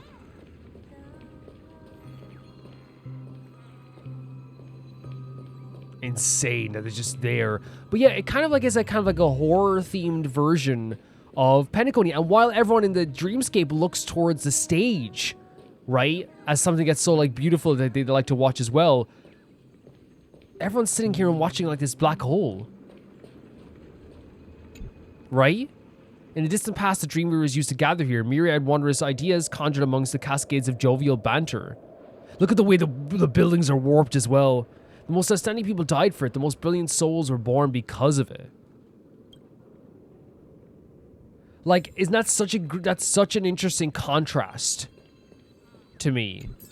Is having like everyone in Penacony in the dreams, the golden hour, looking towards the stage, but everyone here in this world looked like the black hole in a way as well. Such an interesting contrast. And then again, you look at like the area where all the entertainment district was in, like the other part of the dreamscape. There had so much food trucks, so much like entertainment. There was singing, there was dancing, and here like they're making do with what they have. You know what I mean? It's not perfect in any way, but it's what they have. It's like almost like a put together space in a way. Very interesting the way they did this. Very interesting. There's even twins. This world has twins that don't like talking to each other. They walk a little bit separate from each other. I gotta make my own way, Sandra. Marcy, listen. We've been twins since birth, believe it or not. Quick, here's Dennis. Here's Dennis. He hates twins. Good to see you're not twins. That would have been disastrous. Okay, now we can walk a little bit together. Catch up. Just doing it for Dennis. Dennis, what you got against twins? It's just, it doesn't feel right. It doesn't, it's like, they're like two people, they're like the same people, but they're not the same. I don't get it. It's just they're born with like the same DNA. It doesn't make sense. Like one person looked like the other person. I'm sorry. I'm so sorry. Okay, let's keep going. And they come from the same mommy and daddy. It doesn't make sense, okay? Life, it doesn't make sense. Dennis, calm down. Dennis, it's okay. Okay, we gotta talk to Misha. What is Misha, poor Misha doing here? Oh my god, Misha. I hope you're doing okay. This is literally my son. Like. You were the guest from before. Why are you so calm? We meet again. And oh, the excitement in their voice. Forgot to introduce myself. I'm the hotel's bellboy, Misha. It's okay to not be so formal. The way he even says Misha. Misha. Like so like pleasant. Are you okay? Hello, Misha. I'm Welt. We met in a dream. But he doesn't remember? Oh. And who might this well, you can be? see Clocky? Tick-tock! Old friend and new friend! Let's high-five! Oh, dear lord. Mr. Yang, can you see? Yeah, you can see him. Your, memory zone meme? No, Clocky is a good friend of mine. Misha's adorable laugh. We all live here. How did you two get here? This dreamscape isn't supposed to be open to the public. I wonder if it has something to do with Sleepy. Wait, so you know how to get here though? Like, because you're not technically part of the public? Like, they're being so calm about this. So, this is your You live here? Yep. After my work in the beautiful dream What? ends, I'll go back home. Commuting used to be more convenient, but ever since travel became cumbersome, Sleepy started ferrying people back and forth between the two dreamscapes. So you can just, like, take a ferry? This Sleepy. Can you describe what it looks like? Sleepy is a memory zone meme. Looks fierce and has many eyes. But it's actually really well behaved. Wait. Gallagher's been taking care of it. Wait. Is that's the death meme? What, isn't it? Gallagher again? Based on the description, that meme is indisputably death. Yeah. A nightmare for the family, but for the people who live here, well, that couldn't be further from the So truth. obviously, like, the family is obviously, like, has a problem with it because what it's doing, but, like, the people here, including Misha, are just like, yeah, this is just the guy who brings me to work. Death? Not in a dream. Oh, Misha. Surely. Sleepy's just a little aggressive, and sometimes messes up by fetching the wrong Oh, guess. Misha. But it would never hurt anyone. I believe him. I believe him. I believe him. I see. Has it brought back any guests recently, say, in the last day or two? We're currently investigating a missing person case that occurred within the beautiful dream. I see. Then you'll have to speak with Gallagher. But he's currently busy hosting a visitor from the Oak family and specifically asked not to be disturbed. Oh my god, it's so crazy how quickly Gallagher became like one of the most important people, right? Mr. Yang, the person you're looking for. Yeah? Is it Miss Robin? Just as I thought. Considering what happened with Miss Firefly, this doesn't come as a surprise. Okay. If you're looking for Miss Robin, I can lead the way. She told me that she'd be willing to meet with outside guests. So Robin is just here. Robin's just here in this world? If it's not too much trouble. Also, we're looking for our missing... That means Sunday's here too, then. A woman with red hair accompanied by a girl with pink hair. Have you seen them? Sweetest gal you've ever met and most, smartest woman you ever met as well. But then I'm thinking that, like, if, the same type of bubbles happened off Sunday, does that mean there's possibly that Sunday and Robin are here, right? Right? Oh, I haven't. But please, rest assured. Dreamflux Reef is a small place, and it's not as bustling as the beautiful dream. But its safety is unmatched. Sure, that's fine, but, like, that means Robin's alive? Just, like, in here? And she's just can't return? What? Just like that? How about this? Since it's your first time here in Dreamflux Reef, I'll be your guide and Oh, help that'd you be find so your nice. companions. And then we can all go visit Miss Robin I together. definitely want to meet Robin, for sure. She's gone to Mrs. Grace's to visit the children. She won't be leaving anytime soon. So there should be enough time. So she just has a life here? All right, then. We'll follow your plan. Fair enough. Because, again, it's not like a bad thing to we ascertain now that she know would the be answer here. to both murder cases that have caused such commotion in Penacony. Yeah. As for the intentions of the mastermind behind it all, we're still none the wiser. So the answer is that Robin and Firefly were both sent here. There's a possibility that Sunday might have been sent here too, because he also had the bubbles when he, like, when Gallagher did that thing.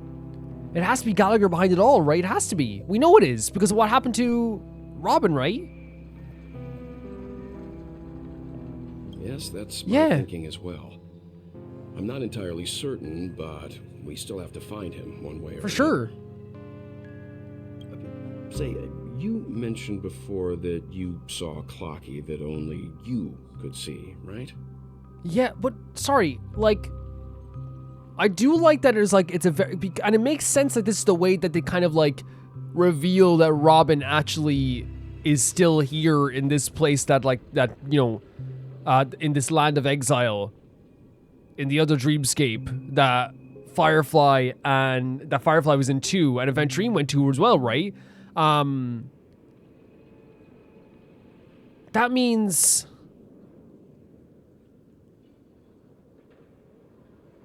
Wait, that means that...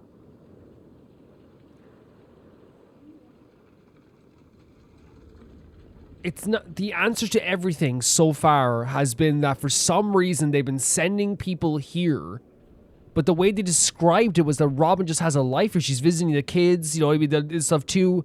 Like, people have a life here. People have a living, jobs, ecosystem, everything. But then also it makes sense that they would reveal in this way from Misha, because again, Misha's not going to be like, you gotta see, Robin's here. But then what does... Wait, so then how does Misha talk about this in real life then? Or feel about this in real life? Like in the other penacony, because he works in the hotel, right? Oh, wait, because to the public and a lot of people outside the family, Robin's not dead, right? Is that correct? Man, there's a lot here. There's a lot here. He was still with Misha at the time. I can't shake off this strange feeling. Am I really still so young? I guess so. Young spirit. Forget it. It's not important. We'd better just follow Misha. Man, like, legitimately, this is like such an interesting idea. Like, that it actually look, Clocky actually terrifies me. That it's actually kind of like a bit scary, right? What's happening here? But it seems like everyone just lives their life here. It's a little bit darker, a little bit scarier and stuff like this as well, but like everyone lives their life here. And that means if Robin is just here in this part of the Dreamflux, in Dreamflux Reef, where the black hole is over there, that means that, you know, to people here then as well, Robin's just, you know, perceived as someone who's just living here then, right? That's so interesting. Everyone, look! From here, you can see the most spectacular view of Dreamflux Reef. Oh my god. And this is what I was saying, it's kind of like the stage in the other world. A black hole? No. An accretion disk formed from consolidated memoria? Was Dreamflux Reef built on such unstable memoria? Oh, so Mr. Yang is also versed in memoria dynamics. I was just trying to figure out how to explain this huge hole. I bet you guys have a lot in common with Miss Kime. Kime? I love that, like, Misha's like, oh, thank God. You know what I mean? Thank God you know about this stuff. Okay, you said you'll get along with Miss Kime. Is that Miss Kime? It's so pretty, though, isn't it? And even, like, the warped cities. Yeah, it makes you feel a bit unnerved, but, like, there's something really beautiful about it as well. Look! There she is! My calculations are finally done. In another 10 system hours, the above dream will swallow the dream below. My hypothesis was correct. This place will cease to exist as the dream devours everything. Who are you all, and why haven't you left yet? So... This place is about to disappear. So she's saying this place is going to be devoured? So the dream above is going to devour here. Then why aren't you leaving? I'm Kime, a dreamscape surveyor specializing in memoria dynamics. And this is my life's work that I'm researching. Oh, so she's actually very passionate about this as well, then. See that huge gaping hole? It was just a narrow rift many years ago. But now, it's grown into a giant hole. The surrounding memoria has been flowing towards the other end of the hole at a constant velocity, slowly but surely. Wait. I'm not even going to try to ascertain this. But the scary part is, according to my calculations, the flow rate of memoria has recently changed, and it's faster than ever before. It's almost almost as if something is sucking it in from the other side. So that's from the other dream world that's bringing it in. By constantly improving upon Madame Rosalina's Memoria measurement method, I've finally obtained accurate results. Yeah? After 10 system hours, the Dreamflux Reef will cease Just to 10? exist. It will disintegrate like a melting glacier, and then fuse with the sweet dream fragments on that side of the void. What? Please don't worry. Oh. This sort of thing has happened Oh. many times before. Miss Kime isn't a bad person. She's just a bit lost in Okay, her own world. okay. Because I was like, She'll probably realize she's wrong soon because I was like, enough. why isn't Misha like going crazy about this? Because like this sounds terrifying. You don't say. There was something else that piqued my interest. Who is Madame Rosalina?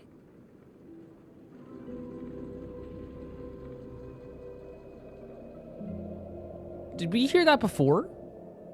Madame Rosalina? I feel like we've heard that name before. Oh, do you know her too?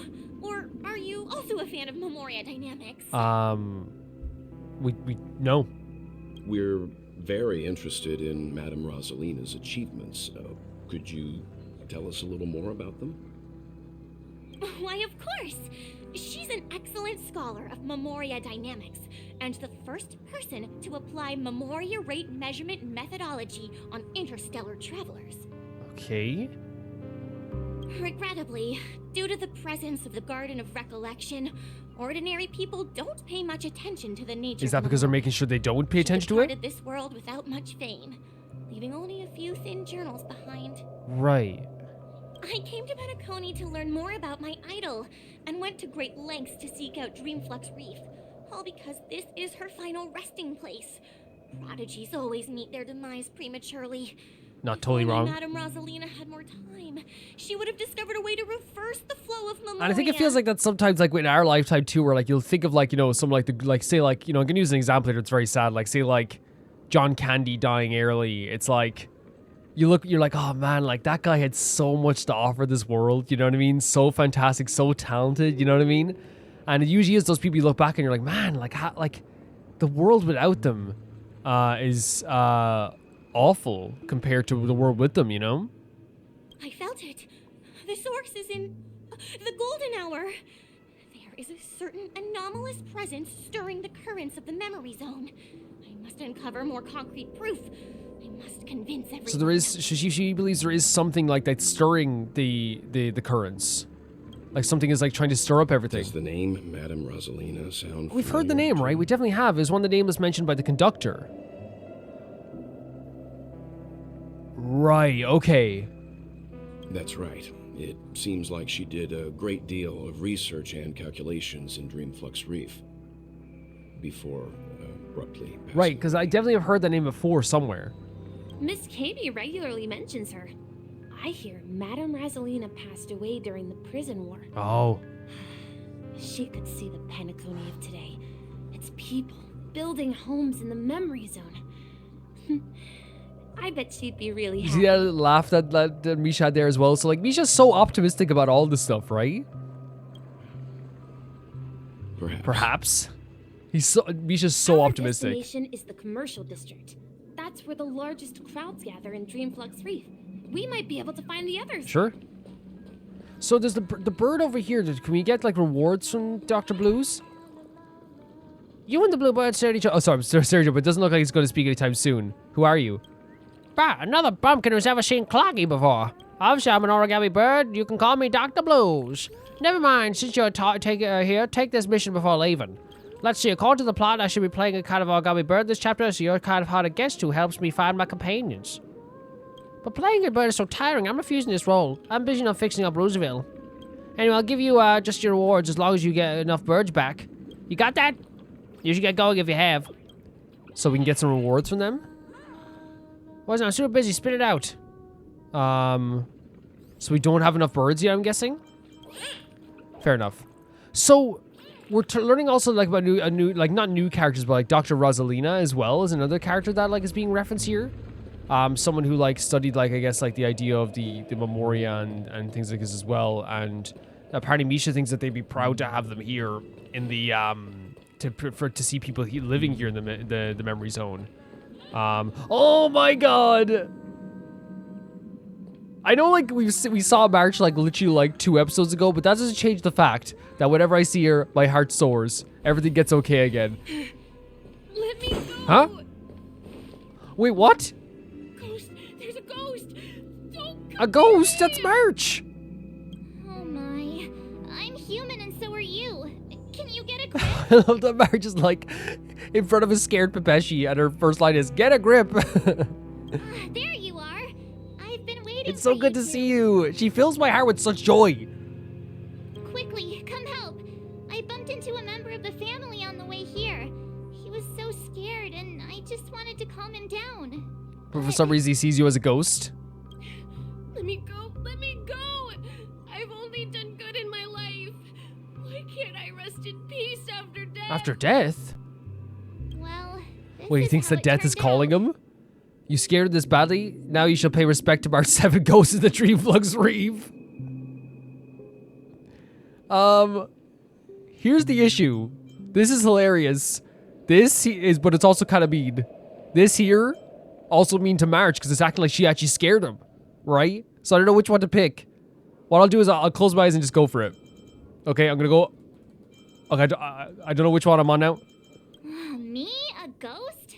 Don't make me. Okay, I picked that one. Okay, she felt that was mean too. I didn't mean it like. Okay, I was just joking around, March. You're definitely not a ghost. You're lovely and you're amazing. Maybe we should have picked the other one. But I didn't want to mean. I thought the other one was more mean to you. You know, say that you scared him. But I guess He thinks he's dead. Although, when I first fell in, I also thought that has to be terrifying, though, right? To feel like when you like first enter like at this location to be like, oh my god, am I dead? Am I dead? Like the fear you go through. Dear guest, this is not the afterlife. This is Dreamflux Reef. Yeah. That's right. Did you hear that? Repeat after Oh my god, March. Dreamflux Reef. She's so desperate to get this guy to not think she's a ghost. You're talking to someone invisible. If I'm not dead, Invisible? what am I? I shouldn't have pushed my luck and tried. He's going through some serious things right now. Curiosity kills the Pepeshi. Please don't be sad. Invisible who? What's wrong with sleeping in dreams? Stop asking. You'll What? alert the monsters. All the dead are right here. All of them. You're not talking about the memory zone meme, are you? Don't say that name. It's all your fault. They're coming. What are you? Wait. Whoa. I mean, he wasn't wrong. There is. You chose the wrong Is that a enemy. spirit?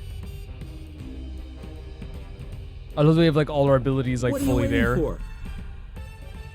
To betray This music my as well. customers, I charge extra. Relax. Eternal sleep is the dead return. We're gonna get a bunch of like different attacks in all in one. Stand still. Where's the applause? Let's see some sparks fly! Good times never last. Time to Like, say bye. what a Boom. course of hits there. You know what I mean? He passed out. His intense negative emotions attracted the nearby memories. Oh, I actually feel very bad. Look at him. I feel very bad for the poor dude. I see. But why aren't the other people around here scared? Unlike in the Sweet Dream, people here don't see memory zone memes as dangerous monsters. And even if they pose a threat, people can easily escape by forcing a wake-up call. Okay. But we can't just leave this man here. Can we take him somewhere safe? I mean, Misha was thinking about the comfort of people as well, right? I mean, it makes sense. It definitely makes sense. Jesse for help. I've gotten to know many locals while waiting for you Are you guys. serious? Everyone here is living a self-sufficient life. I don't know how to describe it, but this place feels like the real dreamscape. Whoa, okay. She's seen how people live here. She's seen people living like, as we said, like it's interesting to see they have their own like civilization here, their own culture here. Like not a culture, but like their own like lifestyle here. And March has already witnessed this as well, which is really, really cool too. March getting into a little bit of trouble there with the Pepeshi as well. Let's see. Search steaming manhole cover. The hot steam under the manhole cover dissipates evenly and effectively like a program that was written long ago. You can be certain that this is one of the 7 manhole covers from the stories. This is the manhole cover of erudition. Okay. Another interesting... Oh my god, this... here's the thing, right? I know this is trying to sell like kind of like an underground kind of feel to this place. We can use it. Would you guys agree with this, by the way? First of all, the crossed out eyes over here, the crossed out numbers on that too. Would you guys agree with this? I would sit here and like hang out with friends for days. Easy. Absolutely easy. So easy. What? I love the neon lights as well. All these locations are fantastic. They really are fantastic. Like I love the energy space. I love the fogginess. I love like it's like a neon, like it's a neon city that has some like, wait, what the hell? Oh, they're sleeping. Okay. I was like, what the hell's happening? They're sleeping. How'd you see my two impeccable disguise? I even got a balloon and wig to be the other birdies, Tweet. Your hair color is different. This is what most some of the shade they had. Goodbye, I'm going to return to see if the last birdie found, Tweet. The last birdie. Got that as well. So, guys, we're going to end the episode here. I know this is like, we're going to talk about everything as well, by the way. So we're not really ending the episode here, but we'll get this as well. I guess this one. Is some of the time over, Tweet. Even feathers will be loosened up by the hot steam, Tweet. But I feel my body going woozy, Tweet. Wings gotten wet. Honkai birds are made from actual paper. Why would we get wet? Or would we, Tweet? I'm going to look for Dr. Blues right now for answers, Tweet. Very, very well. So, the reason I, obviously, like, you know, it's like one of those things as well where, like, obviously this is, like, not the, it's sometimes awkward place to end it. But, like, and here's the thing, there's no, like, time limit for the videos. Like, it's like, whatever. I'm not going to even be like, oh, like, next time it's going to be longer because I don't know. But obviously I'm going to do some other stuff now as well with some other videos and getting some off on time. So we're going to talk about everything that's happening right now as well in this episode. We have a lot more to go after this too. So we started the episode with wandering around as... actually, we might go up to the... if we can go to the Astral Express, by the way. I think we can.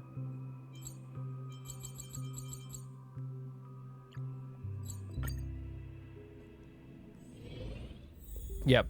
So we started the episode in we started the episode with let's get the text out of the way here as well.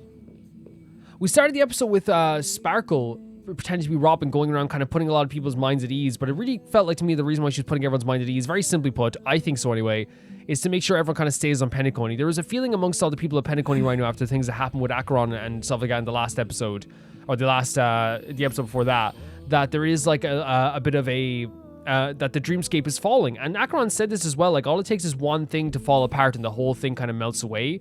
And for a lot of people, like that's what was happening. It was like the whole thing felt like it was falling apart completely. So she was playing up this character as Robin to make sure people stayed, but then also giving them this button that she wants everyone to press at the exact same time at the Charmony Festival, at the peak of the performance, at the climax of the performance. So whatever she has planned is like that button that could be, I think it's a destruction button. Maybe it is, because that's what she was saying to Aventurine. She wants everyone to press it at that one moment. But yeah, once again, the mischief of Sparkle being on display here for everyone to see in a very like, to me, like a very like scary, but like it's obviously scary because it's Sparkle. Sparkle is always kind of scary to me. But very, very, interesting at the same time too, like a very interesting thing as well at the same time too, like what's she planning, what's she gonna plan, like what's her idea, what's her end goal here? Is it just to like cause mischief? Maybe it is. We'll see how it goes with that as well. And then we got like kind of like a revelation about Firefly in a way, of like Firefly returning or coming back, and like there's a lot that goes into the idea of like why she came back or like how she came back. But after like she got hurt by the meme, the death meme, or like attacked by the meme, she saw a reflection of Dreamflux Reef in his eyes, and she was able to be taken to the other, the land of exiles, right?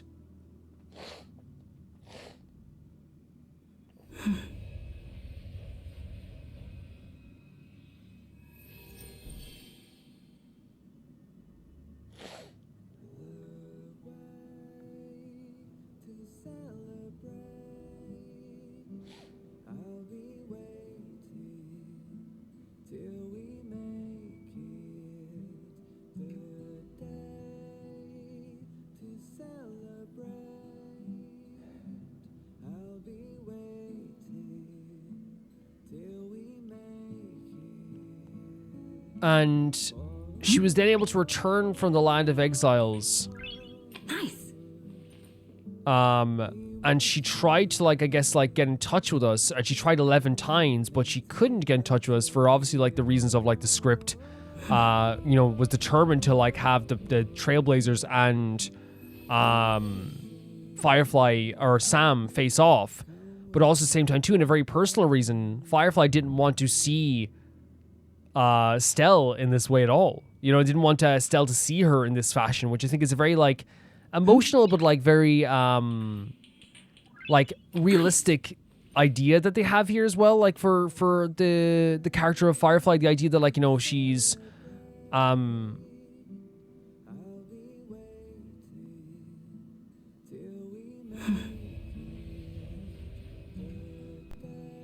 we could probably come back and do all that stuff in a bit, right?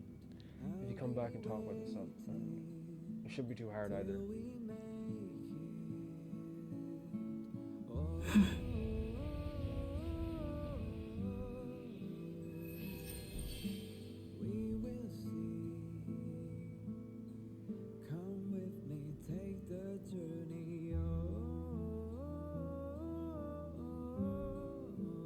It shouldn't be too hard.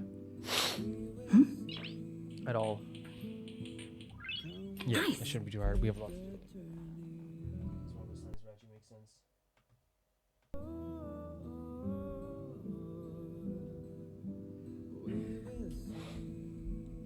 So let's talk about some other stuff that we have to talk about, I suppose, in this episode. That was honestly, like, to me, like, such a, I feel like an amazing start. Even though we started Act 2 last time, it felt like such an amazing start to this as well. It really did. Firefly was so happy to meet us. And when she told us, like, we were going by Sam, it was obviously something that, like, you could see in her eyes that she was, like, really, really happy to see us at this point. When she looked into the eyes of the death meme, she said she saw a reflection of, like, another dream world, and that's why she organized the trip with Silverwolf for everyone to go to the hotel. But she could not defy the script, and it ended up her not being able to actually meet up with Stell, which she wanted to meet up with Stell in that moment too. In the script, I believe it said that, like, there had to be a clash between the Trailblazer and Sam. There had to be a clash there, and there had to be a separation then of Stell versus of Black Swan and Stell against Acheron. There had to be a separation there, which is so interesting, and how much of, like, how beholden Firefly is to the script, and how everyone's kind of beholden to the script. In this way, like, Firefly is honestly trying to defy the script in their own way, not in a very, like, defiant, like, I hate Elio kind of way, but more of a kind of like a I want my own life kind of way. I want to be able to choose my own life. And that coming from someone who is, like, you know, constantly in a state of, with their condition, you know, disappearing, I can definitely feel like, you know, you want to take control of your own life in that way too. But yeah, when she got stabbed, the miasma and the memoria exploded, but she didn't feel hurt. She just arrived in the memory zone, which is known as the land of the exiles. And here she was unable to reveal her identity for many reasons. We found out also later that it was also because she didn't want to meet Stell as Sam. She wanted to meet Stell as Firefly, because that's who she wants to be. And then when Acheron actually, like, because she couldn't actually, like, meet up with the characters, what happened was Acheron shattered, like, the barrier with the blade, with the hilt of her with the sword that she used, like, the slash. I feel like I'm all over the place with this, but yeah, with the slash. And that's when she was actually able to meet up with the other characters and, like, wake them up one by one. So it really was just a thing where, like, she arrived in the land of exiles. This kind of idea of, like, what's happening with the meme, the death meme, is not what we think it is. It's almost like a ferry that's ferrying people to the land of exiles. But as we learned later, Misha said that sometimes it gets it wrong. You know, sometimes it brings the wrong person there. But Firefly definitely found out there was, like, this new area. And that's why she ended up there in that place. But she wasn't killed in that moment. But it seemed like she was killed. The mystery of, like, Robin and Firefly being killed was actually a lie, basically. It was something to, like, to cover other things up and to get people off the scent of that situation as well. But yeah, it was Acheron's blade that had us all meet up again and, you know, remove that barrier in that way too. The scene with Firefly and Blade was absolutely beautiful. It was so beautiful, and it really humanized Blade in a new way, because I already felt like Blade was humanized because of his backstory and the sadness that comes along with his character, the torture he has to go through on a daily basis with the idea of, like, wanting death to come to him It can only be a horrible feeling that he's going through all the time. But in this scene, he's so calm and gentle as well with Firefly, which is so different from what we usually see, which is him being so aggressive towards like people like Dan Hong, because once again, I truly believe he's a character who is suffering all the time and wants other people to suffer with him, wants Dan Hong to suffer with him, not because he wants Dan Hong to suffer, but because he doesn't want to be alone. That's the way I feel about Blade. I feel he just doesn't want to be alone. So he tries to help. That's why he wants Dan Hong to answer for the crimes of Dan Feng, not because he truly believes that he should suffer, but because if he's suffering alone, it'll be less painful. Yeah, and it's such an interesting character. He's so gentle with Firefly here. They both ask each other if they're too. As Firefly asks him if he's too tired, and he goes back and he's kind of like, you're tired too, in kind of a very concerned way. But she also makes a joke about him like having his driver's license, and the idea that like if he's so tired, should he be like driving at this moment too? Which again, a very sweet camaraderie between the two characters. It's something you don't see in Blade very often, but it's very sweet to see that in Blade now. They talked about her suit. He asked her to put back up the suit because honestly, like we got past the infiltration and we've gotten past the point where we have to pretend to be not pretend to be Firefly. We have to like be Firefly because she is Firefly. And in that moment, she said, the script doesn't require me to bring up the suit yet. Let me just be Firefly for a bit longer. I think that 100% is, and I not even think it's because she wants to spend as much time as Firefly as possible. And you saw there was kind of like cracks, on her skin. And we find out like that Sam is actually like the suit itself is a container for that. It's like a vessel that I guess makes her vitality. It's like a vitality chamber that makes her like kind of I don't know if it's live for longer or like not disappear, but it definitely is something that contains that kind of condition there as well. Yeah, which is very sad that she's like just asking for a little bit longer as Firefly, a little bit longer. She asked Blade what's in the script, like is this stuff in the script? And Blade says, it's in your script too, you should check it. And she's like, basically it seems like she doesn't want to check the script because she feels like if she can avoid it, it's like a kind of a mental thing. If I can avoid and not look at it, then maybe like I can defy it. Maybe if I don't think about it, I can defy it. But Blade is saying like, you can't like basically like pretend you can't see this. That won't change anything. What's about to happen here with like, Geppello and the Duke and all this stuff, it's going to happen whether you see it or not. It's the same thing as like people like pretending like, that stuff isn't happening in the world. It's not happening, blah, blah, blah, blah. It's still going to happen. If someone, I use the bad analogy if someone says to you, like, I'm going to come beat you up, pretending you don't see the text isn't going to change the fact that you're about to get beaten up. You know what I mean? It's going to happen. So, and yeah, she makes like a kind of like a quick joke that he was like pretty much okay with as well, but like, him wanting death, being in the driver's seat and how it worried her, being so tired. But again, it was a joke. She even told him, like, don't take it too seriously. So obviously, they like in the Stellar Hunters, they have like more dark humor amongst them, I guess. But I guess it's not even dark humor. It's just like, again, they are comfortable enough that they can joke about that with each other. And Blade doesn't get angry with her. So that means there is a comfort between the two of them. And I genuinely get this feeling that Blade isn't opposed to Firefly in any way. And Firefly at least trusts Blade enough to have these conversations with him. She basically wants the right to choose her actions. And she believes everyone should have the right to do this, but Blade answers that with, here's your next mission. You have an invitation to Penacony, which to me sound like, worry about this now, okay? But then afterwards he says something very sweet. He says, I hope she finds what she seeks, whatever it is. So he knows that the script is hard to defy, but he's saying to her anyway, like, hey, if you can, that would be amazing. But I hope you do, but I think he kind of can tell that she's a bit sad right now, so he's not trying to like be totally like forceful with her. He is just like kind of like being a little more gentle with her because he knows that like clearly like she's against the idea of the script and all this stuff. And it was a very sweet moment between the two of them. We learned that Death is actually the guardian of the exiles. He's not some killer that's going around the place that we thought he was. He guards this place called the Dreamflux Reef. And Welt was saying that the idea of the death was to the idea of death was a trap to divert us from what was actually happening, these disappearances. The meme is related to the Watchmaker, which is also related to Gallagher because he keeps getting mentioned, and we learn later from Misha that he actually was like the person who's taking care of the meme at that point too. So now everyone's kind of suspicious of Gallagher, but we learned as well that all this time this idea of answering is there death in Penacony was just a way to like get people off the scent of like what's actually happening. Firefly told us again she wants us to face us as Firefly. And also that Elio wants us to go on this journey towards the legacy. Wants us to go on this journey towards the legacy, which means to me that if he's saying this about like, hey, Elio wants this, that means that it's important. It's an important part of our journey. The same way he made us like become friends with the people in Zan's show, Elio knows that whatever happens here with us finding the Watchmaker, or at least heading towards the Watchmaker's legacy, he didn't say finding it, heading towards it, it's going to be an important part in our journey towards fighting the nuke. Elio's preparing for all this stuff.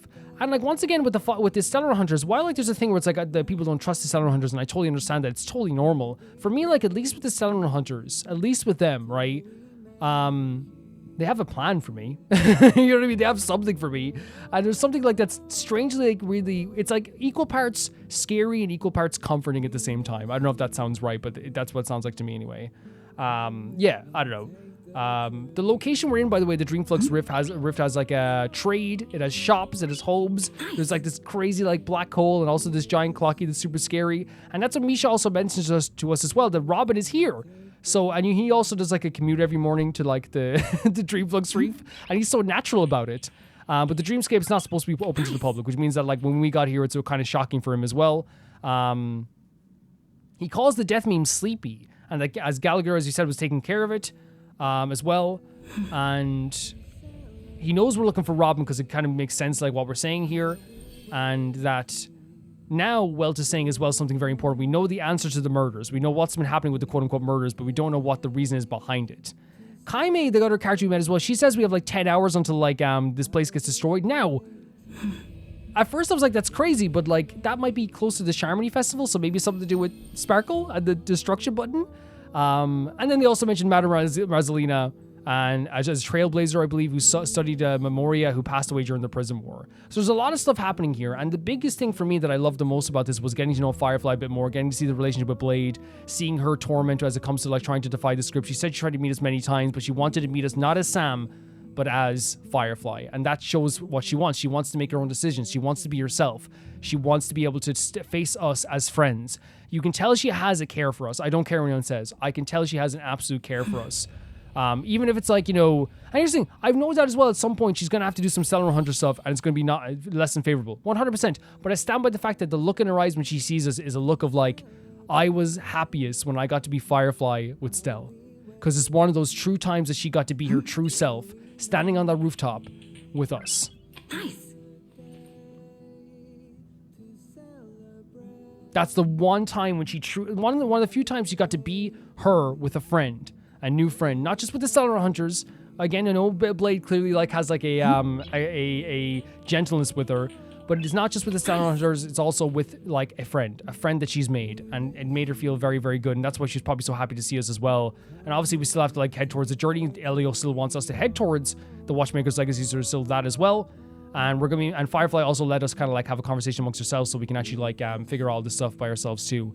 But yeah, that's my favorite part of it. I love the Blade conversation. I love the stuff with Firefly, the developing stuff with Firefly.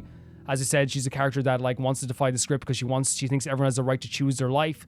She wants desperately just to be Firefly. She wants to be Firefly, not Sam. But obviously Sam is the thing that's probably keeping her alive as well at the same time too. It's a very sad story, but it's also a very interesting story, and I can't wait to see like where the rest of it goes with all this stuff as well. I'm actually like really in love with the characters as well too. I love that when we met Misha, he's just like, oh yeah, this is just my commute. You know, I travel here every morning, which is very funny too, and it makes like everything feel very charming. And Misha's a very charming character as well. We're gonna see what's happening with Gallagher. Gallagher is pulling more strings than we ever thought he was. Very clearly, he's responsible for Robin coming here and also Firefly possibly from coming here. But it seems like maybe like the meme death actually just like is sending people here who maybe aren't supposed to be here. But Robin has chose, at least in some way, maybe she can't go back, but she stayed here. Because maybe I think what happened was, the meme can take you here, but I think without the Acheron thing, you can't, or without the meme death or the Acheron thing, you can't enter here. Am I right in saying that? I think that's what it is. Yeah, so that's probably why Robin probably hasn't been heading back. But then again, I wonder like if they could have asked like, hey, can Robin go back? But then wonder is Gallagher not letting her go back? We'll have to talk to Robin. Robin is here, which means Sunday could be here too, right? There's a possibility. I wonder if Venturina's here too. We'll see. We'll see how that goes, guys. Thank you so much for watching this episode. Thank you so much for supporting me. I've had such a good time with this episode as well. And I want to say thank you so much to the Never Can Repay the Baby Gangster on Patreon, if I can get this list up here. Tyfire 2, JB Bull, Johnny the Banana, The Ghosty Nizuma, Felicius Felix, Yule, Radish, Anusta, Lynx Markey, Assassin, True Peanut Butter, Peter Shelson, Leon, Ike Asperian, Jared Beanham at the highest tier of my YouTube, Royal Gamer 7 and Blasco, and I see you all so soon. Bye bye.